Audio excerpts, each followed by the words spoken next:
So Professor Kevin Fenton is Public Health England's Director of Health and Wellbeing.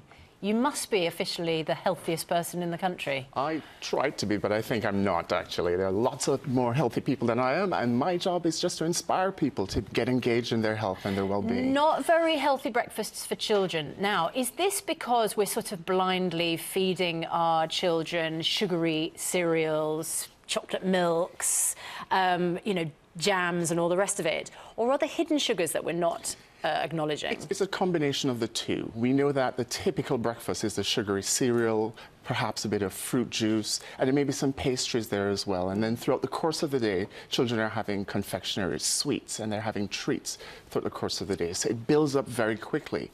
But what the data shows is that by breakfast, they're already eating half of the total amount of sugar that they should have. So how much in a day should, I mean, let's say a child of 10, how much sugar should they be eating? So it should be about 6 cubes of sugar per day. 6 sugar cubes. And a bowl of a standard sugary cereal will give you how many cubes of sugar? It can give you up to 3.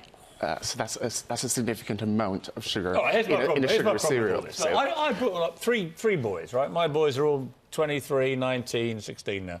They've always been very fit, physically fit. They've always eaten sugary cereals, fruit juices, whatever, but they've never tucked into 25 donuts or Big Macs every 10 minutes and all the rest of it.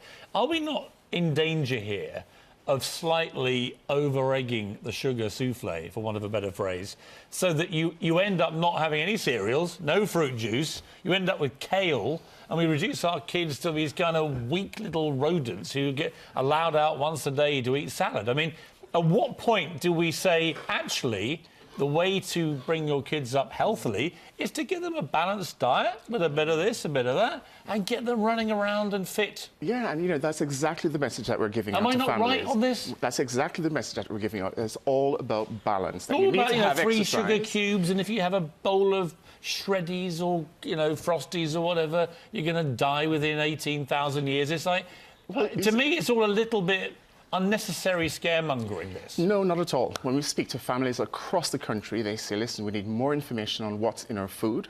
We need healthy tips that can help us to make better choices.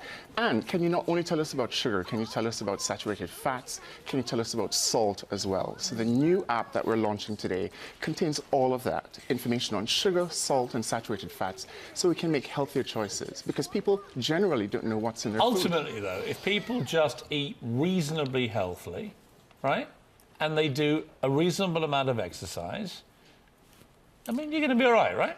The challenge is what is reasonably healthy, and we have to ensure that we are clear about the recommendations. Cereal? I don't eat cereal. In the morning, I tend to have a bowl of porridge to help me, because I do physical activity. Well, we would have done this morning, but the milk didn't turn up at ITV. True story. Yeah.